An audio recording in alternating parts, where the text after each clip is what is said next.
Bismillahirrahmanirrahim. Assalamualaikum warahmatullahi wabarakatuh. Yang saya hormati Bapak Amiruddin selaku dosen pengampu mata kuliah Filsafat Pendidikan Islam. Baiklah, di sini saya akan menjelaskan tugas Bapak yang mana mengenai pendidikan seumur hidup, lifelong education dalam perspektif Islam. Yang pertama, hakikat pendidikan seumur hidup. Yang kedua, urgensi pendidikan seumur hidup. Yang ketiga, implementasi pendidikan seumur hidup terhadap pendidikan Islam. Baiklah, yang pertama saya akan menjelaskan yang hakikat pendidikan. Hakikat pendidikan adalah usaha manusia dalam proses pembentukan manusia seutuhnya yang mencangkup kemampuan mental, pikiran, dan kepribadiannya sebagai bekal untuk manusia untuk meraih keberhasilan dan kesuksesannya dalam kehidupannya. Pendidikan adalah karya bersamaan yang berlangsung dalam suatu pola hidupan insani yang tertentu sebagai proses pelatihan dan pengembangan pengetahuan, keterampilan, pikiran, dan karakter manusia. Pendidikan adalah lembaga atau usaha pembangunan watak bangsa yang mencangkup ruang lingkungan, kemampuan mental, pikiran, dan kepribadiannya terhadap manusia. Pendidikan adalah berkaitan dengan perkembangan manusia mulai dari perkembangan fisik, kesehatan, keterampilan, dan perasaan, kemampuan sosial, sampai kepada perkembangan iman, mental, spiritual, maka akan didapatkan hasil secara seimbang. Pendidikan membuat manusia lebih berkualitas dari meningkatkan kehidupannya dari trap kehidupan alamiah ke trap kehidupan kebudayaan. Budaya adalah segala hasil pikiran, kemampuan, dan karya manusia, baik secara individu dan maupun kelompok, yang berguna bagi meningkatkan kualitas hidup manusia. Semakin tinggi budaya suatu bangsa berarti semakin tinggi pendidikannya. Semakin tinggi budaya suatu bangsa berarti semakin tinggi harkat kemanusiaannya. Pendidikan dapat membutuhkan dan mengembangkan kreativitas manusia sebagai makhluk yang berpikir dengan mengantarkan seseorang mencapaikan cita-citanya yang diimpikannya, berdampak positif bagi kemajuannya. Berhadapan manusia, seorang dengan kemampuan intelektual dan kecerdasan yang tinggi telah mampu meraihkan tingkat keberhasilan dan kehidupannya. Masyarakat yang maju atau modern adalah masyarakat yang ditandai oleh munculnya berbagai peradaban dan kebudayaannya yang dihasilkan dari proses pelaksanaan pendidikan. Karena pendidikan berarti mempersiapkan manusia menjadi perilaku sejarah. Pendidikan adalah modal utama yang harus dimiliki oleh setiap manusia. Dengan pendidikan akan meninggikan manusia dan merendahkan manusia yang lain. Manusia akan dianggap berharga bila memiliki dan berguna bagi sesamanya. Pendidikan merupakan salah satu peranata sosial yang menawarkan jasa layanan bersifat intelektual, afeksi, fisikomotorik, emosional, dan spiritual dengan dalam menyiapkan masa depan kepada umatnya. Pendidikan seumur hidup adalah sebuah konsep pendidikan yang menerangkan tentang keseluruhan peristiwa kegiatan belajar mengajar dalam proses pembinaan kepribadian yang berlangsung secara kontinu dalam penyeluruhan kehidupan manusia. Proses pembinaan kepribadian memerlukan rentang waktu yang relatif panjang, bahkan berlangsungnya seumur hidup. Pendidikan yang disebut dengan lifelong education dalam pendidikan menekankan bahwa proses pendidikan berlangsung harus meneruskan sejak seseorang dilahirkan hingga meninggalnya.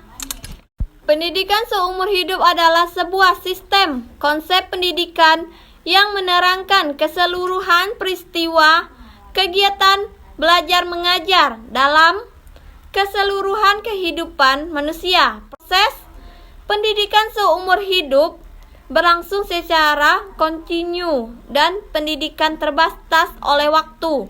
Secara formal maupun non-formal, proses pendidikan manusia tidak hanya dilakukan seseorang yang sedang belajar dalam pendidikan.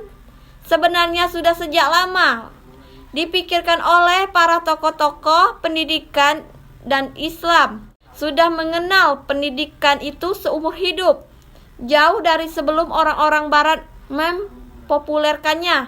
Baiklah, yang kedua saya akan membahaskan urgensi pendidikan seumur hidup. Urgensi pendidikan seumur hidup adalah merupakan asas pendidikan kedewasaan dan terus-menerus. Pendidikan seumur hidup adalah kegiatan yang dipandang sebagai layanan untuk membantu pengembangannya. Menurut Sulaiman Joseph, urgensi atau strategi pendidikan seumur hidup meliputi konsep sebagai berikut. A. Konsep dasar pendidikan seumur hidup yaitu 1. Sebagai tujuan atau ide formal. 2. Sebagai respon terhadap keinginan. 3. Sebagai cara logis untuk mengatasi problema. Yang B. Arah dan alasan pendidikan seumur hidup. Pendidikan seumur hidup dalam rangka menambahkan atau menanamkan pengetahuan dan keterampilan yang dibutuhkan di dalam kehidupan umumnya, diarahkan kepada orang dewasa. Baiklah, selanjutnya saya akan membahaskan implikasi konsep pendidikan seumur hidup. Implikasi merupakan akibat langsung atau konsekuensi dari suatu keputusan dengan sedemikiannya. Maksudnya, sesuatu yang merupakan tindak lanjut atau follow up dari suatu kebijakan atau keputusannya tentang pelaksanaan pendidikan seumur hidup. Penerapannya dengan asas pendidikan hidup pada isi program pendidikan dan sasaran pendidikan di masyarakat mengandung kemungkinan yang lebih luas. Implikasi seumur hidup pada program pendidikan dapat dikelompokkan menjadi beberapa kategori. Yang pertama, pendidikan baca tulis fungsional secara program tidak saja penting bagi pendidikan seumur hidup. Hidup dikarenakan yang ada pada negara-negara yang berkembang, sebab masih banyak penduduk yang buta huruf. Mereka lebih senang menonton TV, mendengarkan radio, mengakseskan internet daripada membacanya. Yang kedua, media atau menyediakan bahan-bahan bacaan yang diperlukan untuk mengembangkan lebih lanjut kecakapan yang telah dimilikinya. Yang ketiga, pendidikan fungsional. Pendidikan fungsional adalah pendidikan sebagai program pendidikan yang luar dari sekolah bagi anak-anak di luar sana tersebut menjadi tenaga yang produktif. Kesimpulan saya bahwa pendidikan seumur hidup adalah proses pendidikan secara kontinu berlangsungnya tanpa batas waktu atau tempat yaitu mulai dari sejak kita lahir sampai akhir hayat manusia, kita harus mempunyai pendidikan. Pendidikan ini dijalurkan pendidikan formal, non formal, dan maupun informal yang berlangsung dalam kekeluargaan, di sekolah, dalam pekerjaan, dan dalam kehidupan masyarakat. Tujuan pendidikan manusia adalah seutuhnya dan dilaksanakan seumur hidup untuk mengembangkan potensi kepribadian manusia sesuai dengan kodrat dan hakikatnya, menumbuhkan kesadarannya bahwa proses pertumbuhan dan perkembangan kepribadian manusia itu bersifat hidup dan dinamis, serta pengembangan dan baiklah, selanjutnya saya akan membahaskan materi yang selanjutnya tentang wacana filosofis pendidikan Islam dalam pemikiran para tokoh. Yang pertama, Imam Al-Ghazali. Yang kedua, Muhammad Abduh. Yang ketiga, Kiai Haji Hasyim Asy'ari. Yang keempat, Kiai Haji Ahmad Dahlan. Itu saya akan membahaskannya. Yang pertama, saya akan membahaskan Imam Al-Ghazali.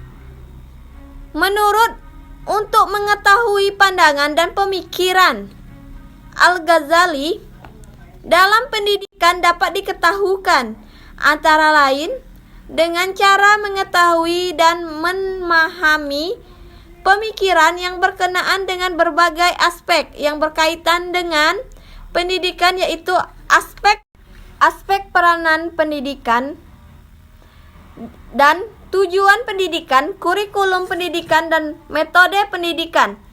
Itu menurut Imam Al-Ghazali. Yang kedua, Muhammad Abduh. Pemikiran pendidikan Muhammad Abduh dalam rangka dan merumuskan bahwa berhadapan dengan tantangan Barat dan dunia modern, para pembaru kiranya telah menggunakan berbagai pendekatan yang berbeda-beda.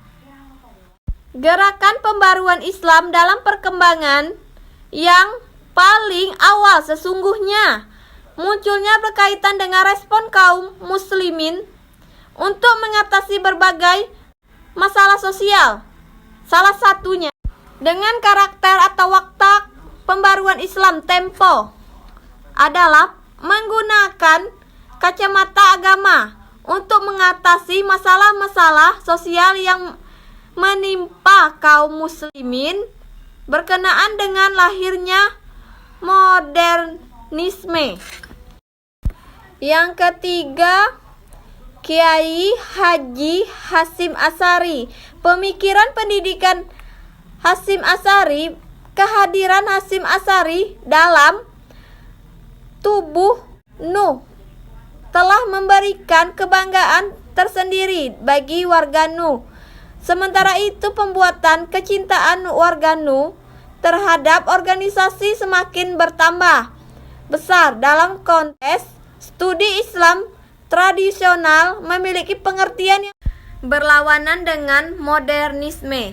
Menurut Syekh Hussein Nasr, Islam tradisional dipahami sebagai fase Islam sebagai beberapa karakteristik Islam sebagai berikut. Yang pertama, Islam tradisional menerimakan Al-Quran sebagai kalam Tuhan. Yang kedua, Islam tradisional menerimakan Qur'an, yaitu sahibah yang 6 dari kalangan Sunni dan keempat buku dari kalangan Syiah. Yang ketiga, Islam tradisional mempertahankan syariah sebagai hukum ilah ta'ala. 4. Islam tradisional memandangkan sufisme sebagai dimensi batin atau jantungan wahyu Islam oleh guru-gurunya. Selanjutnya saya akan membahas yang keempat, Kiai Haji Ahmad Dahlan. pemikiran pendidikan Ahmad Dahlan dalam melakukan pembaruan Islam melalui Muhammadiyah dilakukan dengan 4 cara. Yang pertama, Dahlan selalu menekankan perlunya penyatuan dimensi ajaran kembali kepada Al-Quran dan Sunnah dengan dimensi ittijah dan tajdid sosial keagamaan. Yang kedua, dalam mengaktualisasikan cita-cita pembaruan, Dahlan menempuh sistem organisasi. Yang ketiga, pemikiran Dahlan dengan Muhammadiyah bercorakan anti kemampuan pemahaman kelembagaan agama yang selalu bersifat kaku. Yang keempat, gagasan pembaruan Dahlan dengan Muhammadiyah selalu bersikap persuasif dengan adiptif di dalam menghadapi perkembangan zaman sekarang. Baiklah, cuman itu yang bisa saya sampaikan, saya uraikan. Lebih kurangnya saya mohon maaf. Apabila ada kata-kata saya yang salah atau salah ucap, saya mohon maaf. Saya akhiri, wabillahi taufiq hidayah. Wassalamualaikum warahmatullahi wabarakatuh.